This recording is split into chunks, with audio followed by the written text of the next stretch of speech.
I stared at my phone, reading Mom's text for the 10th time, trying to process what I was seeing.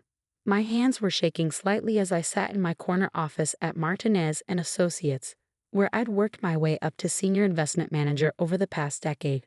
Sophia, honey, slight change of plans for the cruise. Tommy's kids have never been on one, and he can't afford to take them. Since you're doing so well and can handle losing the deposit, we thought we'd take them instead. You understand, right? Family first. I was 34, single, and according to my family, that meant my time and money were perpetually available for everyone else's needs. The cruise had been my gift for my parents' 30th anniversary, a luxury 10-day Caribbean voyage I'd spent months planning and nearly $12,000 booking. Now, 2 weeks before departure, they were giving away my spot to my brother's kids without even asking me first. Tommy, my 37-year-old brother, had always been the family favorite. Despite his string of failed businesses and constant financial struggles, my parents never lost faith that his next venture would be his big break. Meanwhile, I put myself through business school, built a successful career, and somehow became the family bank. Last month alone, I paid for Tommy's car repairs, $2,300, and covered his twins' school supplies, $800. The month before that, it was emergency dental work for his daughter Emily, $1,500. I never said no because, well, they were family, and those kids deserved good things, even if their father couldn't provide them. But this felt different. I glanced at the framed photo on my desk. Mom, Dad, Tommy, and me at last year's Christmas dinner. I was wearing a new designer dress I'd bought for the occasion, and Tommy was in his usual wrinkled button-down from Target. Mom had commented that I was showing off with my expensive clothes while Tommy was sensibly saving for his children's future. The fact that Tommy hadn't saved a dime in his life while I'd worked 60-hour weeks to build my career seemed irrelevant to them. My office phone buzzed. "Ms. Martinez wants to see you about the Peterson account," my assistant's voice announced. "I'll be right there," I replied, pushing back from my desk. Work had always been my escape, the place where my efforts were actually appreciated. I grabbed my laptop and portfolio, trying to focus on the upcoming meeting instead of my family drama. 3 hours later, after successfully closing a 7-figure deal for the firm, I finally had time to process my mother's message. I pulled up my email and found the cruise confirmation. Royal Caribbean's Oasis of the Seas, deluxe ocean view balcony cabin for 3. I'd specifically chosen this cruise line because it was my parents' dream to sail with them. "You've got to be kidding me," I muttered, opening my call history. Over the past 6 months, I'd spent countless lunch breaks coordinating with the cruise line's luxury travel department, arranging special surprises for my parents, a private sunset dinner on their anniversary night, couple spa treatments, premium drink packages, the works. The cruise specialist, Amanda, had even helped me create a custom photo book documenting their 30 years together, which would be waiting in their cabin upon arrival. It included a heartfelt letter I'd written about how their love story had inspired me. Now that carefully planned tribute would make no sense with 2 hyperactive 12-year-olds along instead of me. My phone buzzed again. A text from Tommy. "Hey sis. Thanks for being so understanding about the cruise. The twins are super excited. Emily's already picked out her swimsuits. Understanding." I hadn't even responded to Mom's message yet, but of course, they'd all just assumed I'd go along with it. Because I always did. I opened my bottom desk drawer and pulled out the anniversary card I'd bought last week.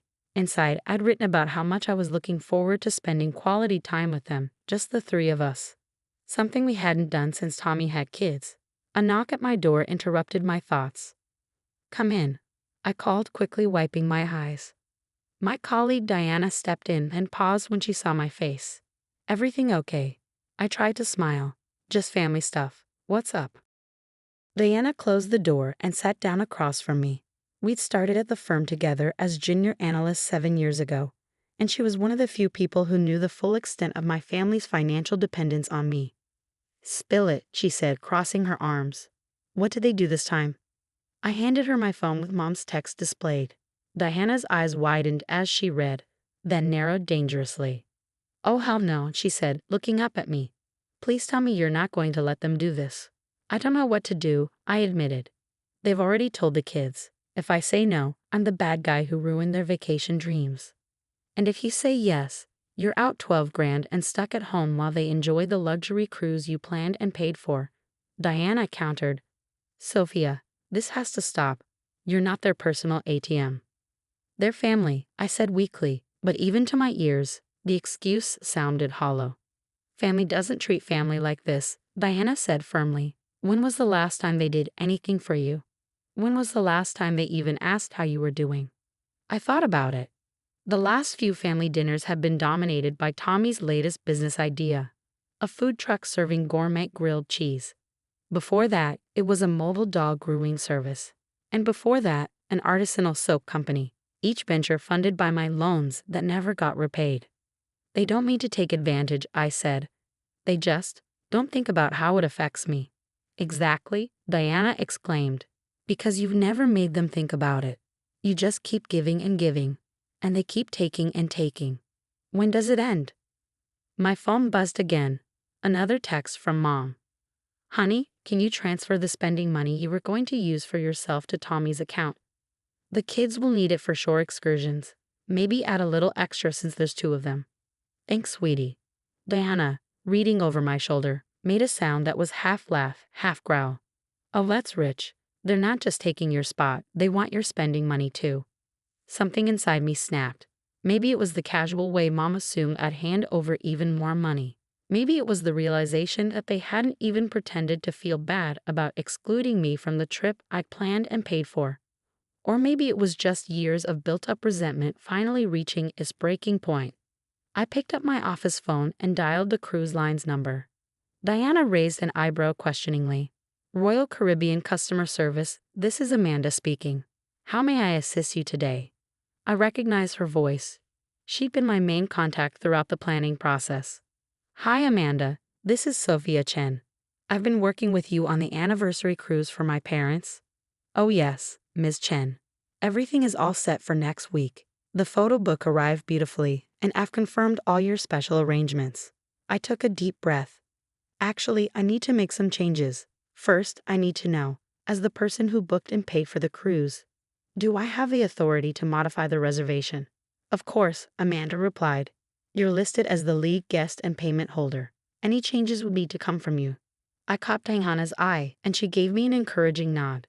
In that case, I said, my voice steadying. I need to change the guest list. Remove my parents' names and add. I paused, then smiled slightly. Add Diana Lewis as my guest instead. Diana's mouth dropped open. I can help you with that, Amanda said. The cruise is paid in full, so there would be no additional charges. I'll just need Ms. Lewis's information to update the reservation. As I provided Diana's details, I felt a weight lifting from my shoulders. For the first time in years, I was choosing myself over my family's demands. All set, Amanda confirmed. The reservation is now for you and Ms. Lewis in the deluxe ocean view balcony cabin. Would you like to keep all the special arrangements? No, I said firmly. Cancel the anniversary dinner, the spa packages, and the photo book delivery. Instead, I glanced at Diana, who was now grinning widely. Please book us for the ziplining excursion in Street Martin and the catamaran tour in Street Thomas. After hanging up, I sat back in my chair, my heart pounding but my mind clear. Diana slow clapped. Now that, she said, is what I call setting boundaries. They're going to lose their minds, I said, but I was smiling. Probably, Diana agreed. But you know what? Let them. You've earned this vacation, Sophia, and more importantly, you've earned the right to say no. I picked up my phone, took a deep breath, and typed out a message to my family group chat. Mom, Dad, Tommy, I've made some changes to the cruise reservation.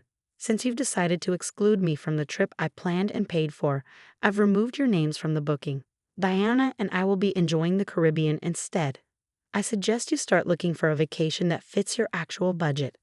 Also, moving forward, I will no longer be providing financial support for any of you. It's time for me to prioritize my own life and happiness. I love you all, but this dynamic needs to change. I hit send before I could second-guess myself. Within seconds, my phone started ringing, Mom's face flashing on the screen. I declined the call and turned off my phone. Ready for lunch? I asked Diana. I think we need to celebrate our upcoming vacation. As we walked out of the office, I felt lighter than I had in years. Sometimes I realized the best gift you can give yourself is the courage to say enough. By the time Diana and I returned from lunch, my office phone was blinking with 17 missed calls. My assistant, Mike, looked relieved to see me. "Your mother called every 10 minutes," he said apologetically, "and your father left 2 messages saying it's an emergency." "Did they say what kind of emergency?" I asked, already knowing the answer. "Something about a cruise?" Mike shrugged. "Should I put them through if they call again?" I shook my head. "No. In fact, please hold all calls from my family members for the next few days. I need to focus on the Peterson account." Back in my office, I finally turned on my phone. The notifications were overwhelming. 47 missed calls, 32 text messages, 15 voicemails, 3 emails. The text messages ranged from guilt-tripping to outright hostile. "Mom, call me immediately. We need to discuss this childish behavior." "Dad, your mother is crying. Is this how you want to treat your parents?" "Tommy, the twins are devastated. How could you be so selfish? They already told their friends about the cruise." I scrolled through them all, my resolve strengthening with each manipulative message. Then I opened my email and found one from Tommy's wife, Sarah. "Sophia, I just wanted you to know that I had nothing to do with this plan. I told Tommy it was wrong to take your spot without asking. But you know how your parents are when they get an idea in their heads. The twins will be fine. They didn't even know about the cruise until your mom told them yesterday. I'm sorry this happened.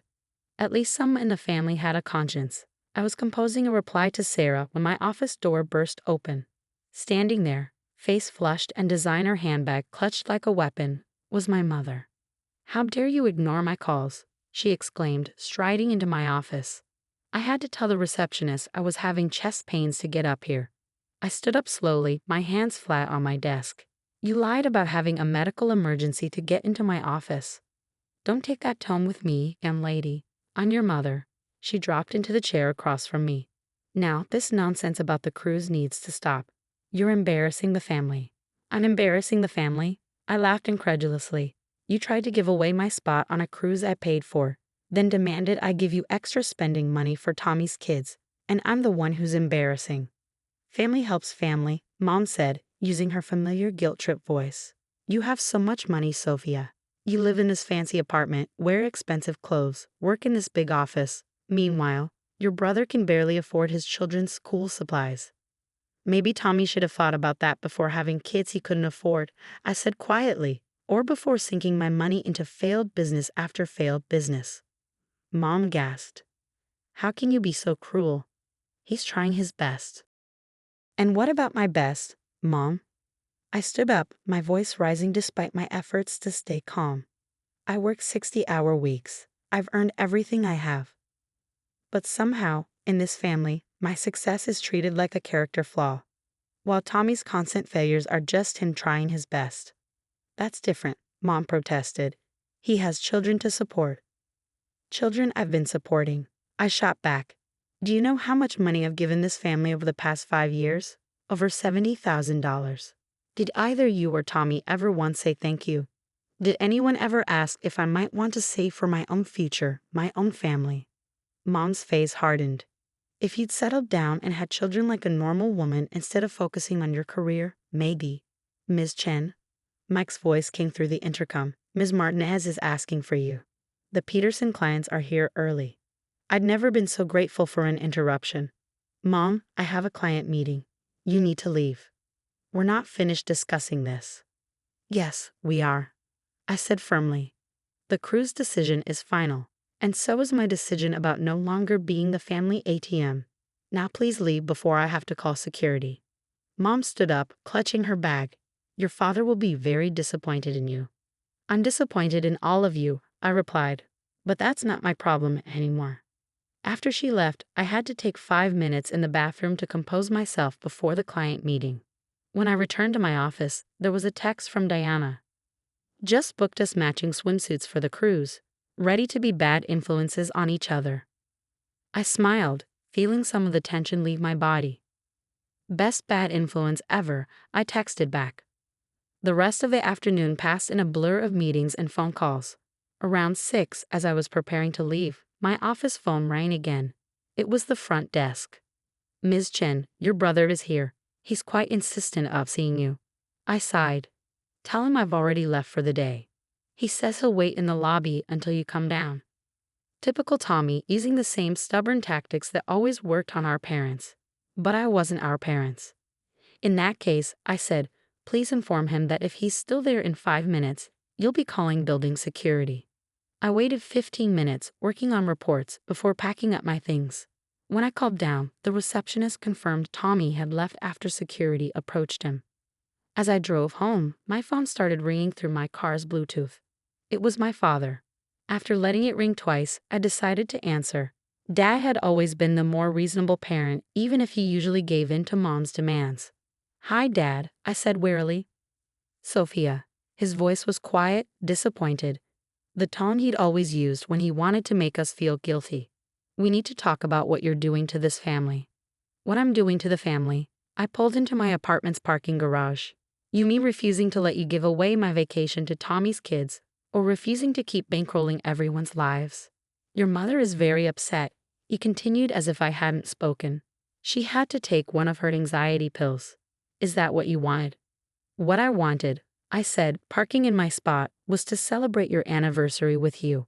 What I wanted was for my family to appreciate me as a daughter, not just a convenient source of money. What I wanted was for someone, anyone, to consider my feelings for once.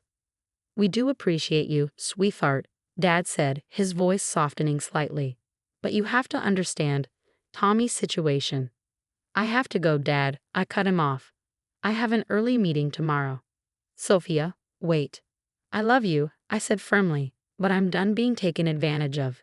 If you and Mom want to enable Tommy forever, that's your choice. But you'll have to do it without my money. I ended the call and sat in my car for a few minutes, trying to steady my breathing. My phone immediately lit up with a text from Dad. Your mother and I raise you better than this. Family takes care of family. If you continue with this selfish behavior, you'll regret pushing us away when you're older and alone. The message stung, but it also strengthened my resolve. I typed back, I agree that family should take care of family, but it goes both ways. When was the last time any of you took care of me? Then I turned off my phone, took the elevator to my apartment, and poured myself a large glass of wine.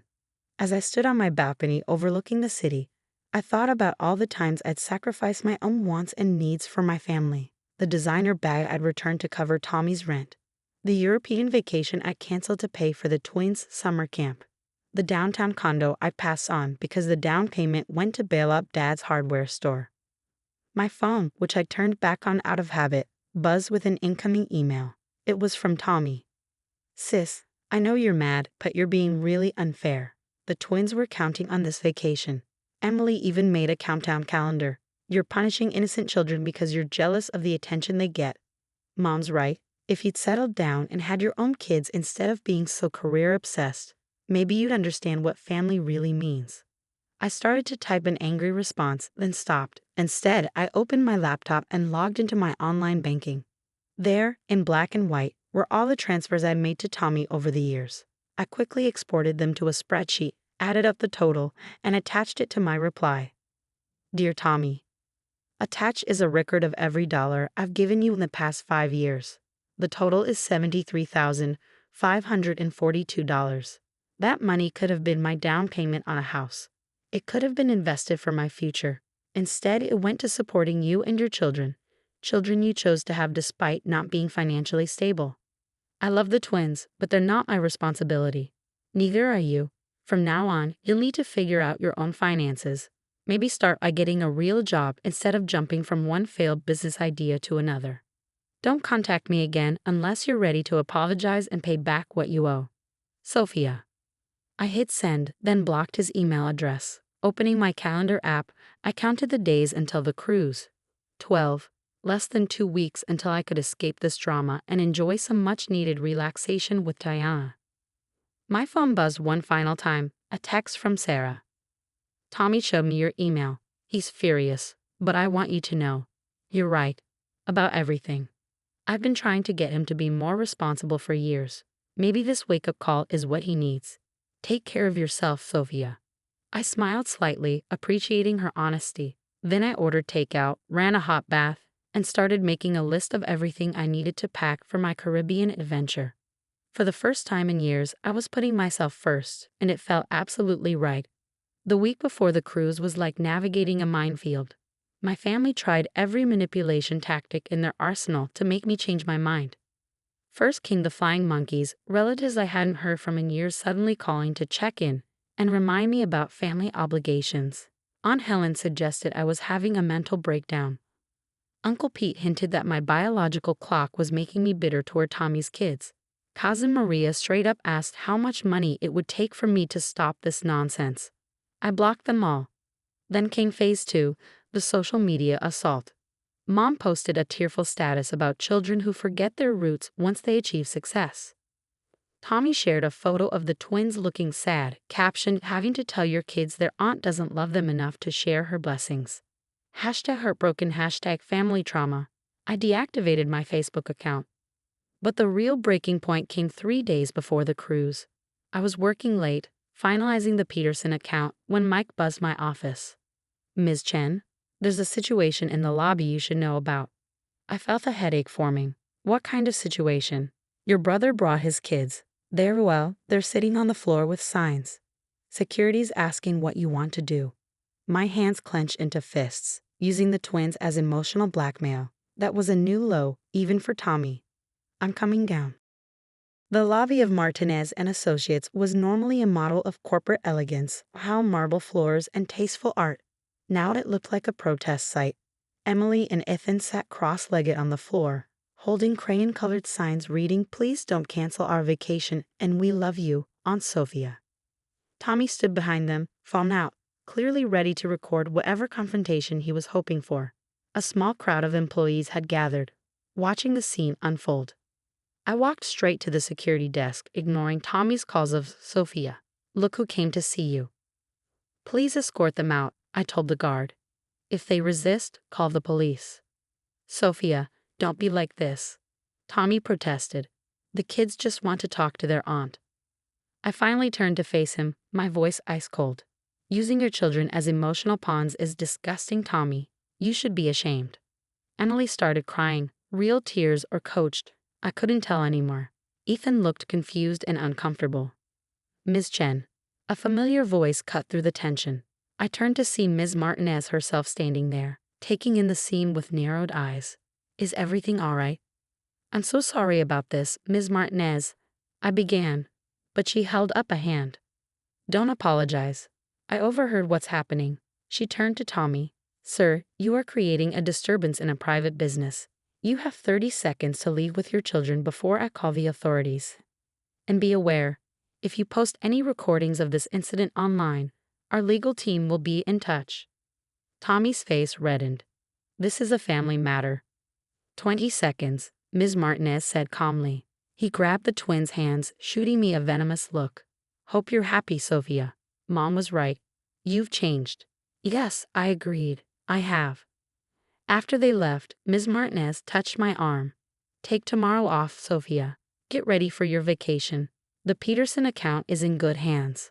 I felt tears threatening. "Thank you. I'm sorry about all this."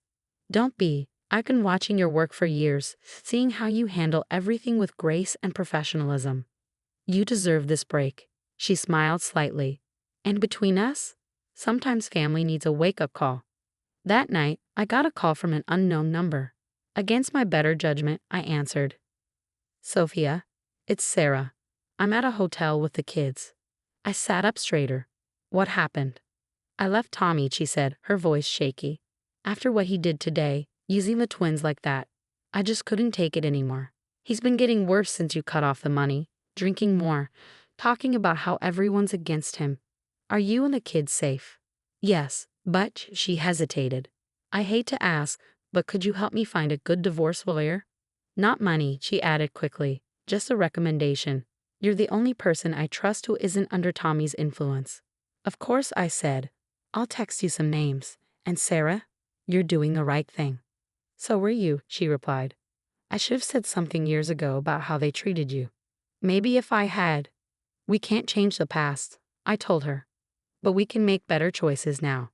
After we hung up, I sat on my balcony thinking about how much had changed in just 2 weeks. Standing up to my family had caused chaos, yes, But it had also sparked changes that were probably long overdue. My phone buzzed with a text from Diana. All packed, ready for a great escape. I smiled, looking at my unpacked suitcase by the door. More than ready. Another text came through, from Mom, from a new number I hadn't blocked yet. Your father had to start blood pressure medication because of the stress you're causing. Tommy's marriage is falling apart. The twins cry themselves to sleep. All because you've become too selfish and important to help family. I hope you're satisfied with what you've done. I took a deep breath and typed, Mom, I love you. But I'm not responsible for Dad's health, Tommy's marriage, or anyone's happiness but my own. I'll be away for the next 10 days. When I return, if you want to talk about building a healthier relationship, one based on mutual respect rather than financial obligation, I'm open to that. If not, please stop contacting me from new numbers. Goodbye. Then I poured myself a glass of wine and started making a playlist for the cruise. Tomorrow I pack my final items. The day after, Diana and I would board a flight to Florida. And for 10 glorious days I would enjoy the vacation I'd earned with someone who actually appreciated my company. Let them all stew in their anger and guilt trips. I was done being the family ATM. Done being the responsible one who sacrificed everything while Tommy played the eternal victim. Done measuring my worth by how much I could give to people who never gave back. Sometimes the kindest thing you can do, for yourself and others, is to stop enabling toxic behavior, even when it hurts, even when it causes chaos, even when the people you love call you selfish. Because sometimes being called selfish by people who took you for granted means you're finally doing something right.